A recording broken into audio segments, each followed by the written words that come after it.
Bueno, vamos a cambiar de tema, Ernesto. Nos vamos a comunicar, como habíamos anticipado antes de ir al tema musical, con Carlos Rodríguez, nuestro hombre en el automovilismo, el deporte motor. Carlos, muy buenas tardes, ¿cómo estás? Huguito, ¿qué tal? ¿Cómo estás? Buenas tardes a vos, Ernesto, todo el equipo, Juano, que está en la producción también, un gran cariño. Un gusto saludarte, Carlitos. Y bueno, ¿qué te parece si hablamos de algo que habíamos dicho en el comienzo del programa? Hicimos una mención sobre el fallecimiento, lamentablemente, de Carlos Reutemann.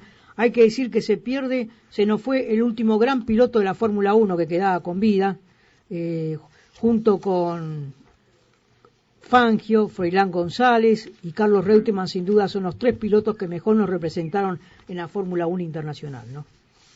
No, seguro, Hugo, bien lo remarcás y lo remarcaste al comienzo del programa. Triste, la verdad, una semana muy dura, sobre todo porque ya al comienzo de la semana se sabía o directamente el fin de semana anterior se sabía que Carlos Reutemann estaba atravesando un cuadro que era muy difícil, muy duro, y que tenía pocas posibilidades, sobre todo de salir, ¿no? Y a pesar de eso, peleó, luchó hasta la mitad de la semana con lo que le quedaba de fuerza, junto a su familia, junto a su hija, y lamentablemente nos dijo adiós, y nos queda, ¿no?, esa tristeza de un grande. Huguito, vos lo dijiste muy bien, sobre todo por cómo representó a la Argentina, por cómo llegó a la Fórmula 1, por el trabajo que empezó haciendo desde muy joven en la fórmula mejorada, en los campeonatos de turismo, pasando por el turismo carretera, pasando nada menos que por la prueba turísima que tenía el TC en aquel momento con los Sport Prototipos, ¿no? Autos que eran muy rápidos y que estaban a prueba totalmente en pista y que se jugaban realmente la vida los pilotos, vos lo sabés bastante bien, Hugo, y nos queda esa angustia, ¿no?, de despedir a un grande que nos hacía levantar temprano para ver sus carreras, que nos ilusionaba porque se revelaba ante por ahí las órdenes de equipo que perjudicaban tal vez su performance, y él luchaba para eso. Le pasó con Alain Jones también y con el equipo, cuando en Brasil recibió la orden para que lo dejara pasar a su compañero de equipo, y él dijo: no, esta es mi carrera, es mi momento y voy por mi triunfo. Y si bien después fue sancionado por el equipo económicamente, la victoria no se le quita a nadie, Carlos. Ese famoso cartel que decía Alain Jones primero, Reutemann segundo, ¿no? Exactamente, Hugo. Y se revelaba con el director del equipo de Ferrari también, que le decía, pero en su momento cuando estaba ya como compañero, nada menos que Niki Lauda, le decían: pero Lauda está haciendo un tiempo superior al tuyo, ¿qué es lo que está pasando de tener el mismo auto? Y el tipo decía: no es el mismo auto que Lauda. Pero no se lo decía con un aficionamiento o con un poquito de reticencia, no, se le plantaba bien a un director de equipo que era bastante bravo. Más allá de eso, Huguito, hay que contar también que este grandísimo piloto fue subcampeón de la Fórmula 1, que venía en esos 10 años brillantes del 72 al 82 con 12 victorias y con un poco más de 30 o 40 podios que le han dado siempre posibilidades de estar en los primeros lugares, y eso le valió, cuando me acuerdo partía del Automóvil Club Argentino con aquel equipo representando a la bandera argentina. Con la Fórmula 2, ¿no? En la Fórmula 2, con el Brabham. En la Fórmula 2. El Brabham BT44 creo que era. Y eso le sirvió a Hugo como vidriera para que después pueda saltar a la máxima categoría teniendo ese espejo, ¿no? Y siempre el Automóvil Club detrás de los grandes pilotos argentinos. Y Reutemann, o como yo lo decía hace unos días acá en Tucumán también, o Reutemann, como lo conocen los europeos, es reconocido mundialmente, ¿no? Y vos lo decías, después de Fangio, hablas de la Fórmula 1, hablas de Argentina, y quién salta a la memoria del mundo entero, no solo de los argentinos, es Carlos Alberto Reutemann. Yo creo que en Argentina no tuvo el reconocimiento merecido dentro del deporte, dentro del automovilismo, ¿no? Siempre se lo tildaba como ser segundo, pero hay que recordar que Carlos Reutemann en Las Vegas, en 1981, perdió el campeonato de la mano de Nelson Piquet por un solo punto. Exactamente, un solo punto que lo relegó. Incluso Huguito estaba revisando las fechas, ¿no?, para recordar también el momento donde Carlos Reutemann, cuando estaba muy cerca de la victoria, que lo iba a poner al filo del campeonato, se queda sin combustible. Y en otra ocasión un neumático, y en otra ocasión alguna falla, pero siempre queda ese gustito del exitismo argentino de decir: pero estuvimos tan cerca. Y en una carrera que ganó que no tenía puntos, ¿te acordás? Que eso también le hubiera permitido ser campeón. Con esa carrera, si uno hoy en día la contabilizara, no lo hizo en aquel momento la Fórmula 1, mucho menos la Federación Internacional del Automóvil, hubiésemos estado hablando de un campeonato también del Lole, pero si uno se pone a mirar y a revisar los grandes documentos que hablamos de este piloto, yo creo que si no fuera Argentina, tal vez en otro país lo estaremos recordando de la mejor manera. Además tenía características muy particulares, era un hombre muy parco, muy pensante, muy frío, que eso también lo volcó luego a la política, y además era un excelente tester, era uno de los mejores testers de la época. Exacto. Mira, Huguito, vos y yo que somos amantes del rally, vos sabés que me llamó mucho la atención una de las anécdotas, brevemente, ¿no? Que cuenta Carlos en su momento, Lole, cuando él tenía representación y estaba muy atento a Peugeot.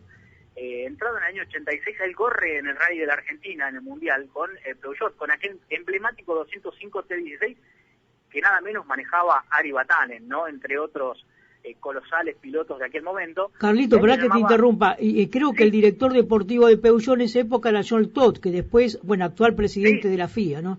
No, John Todt estaba en ese momento corriendo. Corría, ahí está, después fue director deportivo, en ese momento corría, navegante. Era navegante, bien. Y él decía en su momento que le había llamado mucho la atención cómo iban los autos, que todo el tiempo las fotos que veía, los autos estaban de costado siempre, y le llamaba mucho el Gran Premio de Monte Carlo la atención por lo difícil que es manejar en ese terreno con nieve, y cómo los autos salían de distintas curvas, y a él le llamó mucho la atención. Cuando viene el equipo acá, Peugeot, para disputar el año 86 el Gran Premio en Córdoba, él le dice al director deportivo de Peugeot en aquel momento que tiene ganas de, con el muleto, de que se lo prepararan como tercer auto, obviamente él no iba a sumar puntos, de que se lo prepararan para que pueda dar la vuelta, porque quería experimentar algo que ya vivió como acompañante en un tramo que no era puntuable tampoco, nada menos que de Ari Vatanen. Y se subió al auto ese año, se sacó todas las ganas y la verdad que dejó un espectáculo brillante. Pero hay que aclarar, Huguito, esa carrera la hizo con un auto muleto que se lo prepararon para que él pudiera recorrer las sierras de Córdoba y experimentar al volante de un auto de rally. Y subió al podio, Carlos, llegó tercero. Sí, en 2 ocasiones, en el 86 y al año siguiente creo que también lo hizo también, pero ya con, si no me equivoco, con FIA. Peugeot y FIA creo que fueron las marcas de él. En los 105 Turbo del Grupo B, una categoría que realmente era muy peligrosa, eran autos pura sangre, que después se dejó de fabricar. Y algo también para tener en cuenta, como dentro de la nota de color o la anécdota, ese auto fue a parar a Inglaterra, Reino Unido. Bueno, primero fue al Museo de Peugeot, después lo compraron en Inglaterra, en Reino Unido, y hace pocos años un coleccionista argentino lo trajo al país, lo importó y lo tiene en impecable estado, ¿no? Sí, eso también es rescatable, la conservación de ese vehículo, y hay algunas piecitas también en el Museo del Automóvil Club abajo, en la planta baja o en el primer piso creo, están los autos, creo que son las réplicas, ¿no? No, es el original me parece, Carlos, el BT44, el Fórmula 2. El Fórmula 2, sí, es el original. Porque ese auto esos autos lo había comprado el Automóvil Club Argentino cuando hizo la misión, ¿no?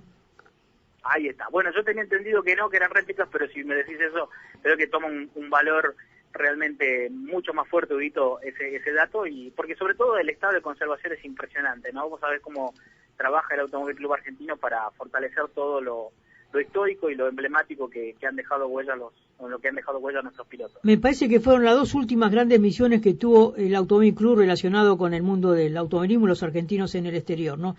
Nürburgring, 1969, la famosa misión de los torinos, y en 1972 creo que fue la misión que tuvo a Carlos Reutemann como titular en la Fórmula 2 europea, internacional. Exacto. Y otro detallecito breve, Hugo, ¿no? También para los más jóvenes que se quedan con la figura de Niki Lauda y de los títulos que le dio Ferrari y de la enorme figura que tuvo en su momento el austríaco. Hay que decir que también Lola Reutemann fue, después del tremendo accidente que sufrió en Nürburgring, en Alemania, a reemplazarlo, nada menos en Ferrari, y se encaminaba a ser el piloto con Clay Regazzoni, el titular, ¿no? Superándolo incluso en rendimiento Regazzoni, y no se esperaba que volviera Lauda a competir, y en ese año volvió a competir y quedó con el subcampeonato por escaso 2 puntos o 1 punto, y Reutemann después terminó esa temporada corriendo con un tercer auto, pero no, con menos potencia, lógicamente no se lo preparaban como se lo preparaban a Lauda o a Regazzoni. Pero, Carlos, sí. Como dato para sumar a lo que decías de Clay Regazzoni, bueno, era el primo de Clay Regazzoni, era Regazzoni el que hizo la escultura, por ejemplo, de Juan Manuel Fangio, el escultor que el hijo fue, me parece que fue ministro de Salud en la gestión anterior, el doctor Regazzoni. Su padre, que falleció hace poco, era el primo de Clay Regazzoni. Exacto. Bueno, el hijo hoy está también vinculado a la política, ¿no? Claro, por eso decíamos. Del artista. Tal cual. Así que, bueno, esa anécdota por ahí para la gente que no, los jovencitos sobre todo. Sí. Tal cual. Vos fíjate si que a veces somos injustos, porque qué difícil de haber llegado a ese nivel en la Fórmula 1, que han pasado muchísimas décadas y todavía no hemos logrado ocupar un lugar ni siquiera parecido, ¿no? Dentro de la máxima categoría. Y uno habla, ¿no? Con los directores de equipo hoy del Super TC 2000 y le pregunta sobre... Lo hablábamos con Guerra el otro día, ¿no? Con el ex piloto también que anduvo ahí en la Fórmula 2 y que también tuvo un gran trabajo en el Super TC 2000 y analizábamos las posibilidades, ¿no? Y son prácticamente nulas de que en el corto plazo un piloto argentino represente a nuestro país. Lo sabe muy bien José María López, que llegó a ser tester de Renault, y cuando se aventuraba una posibilidad para que él esté, se complicó mucho.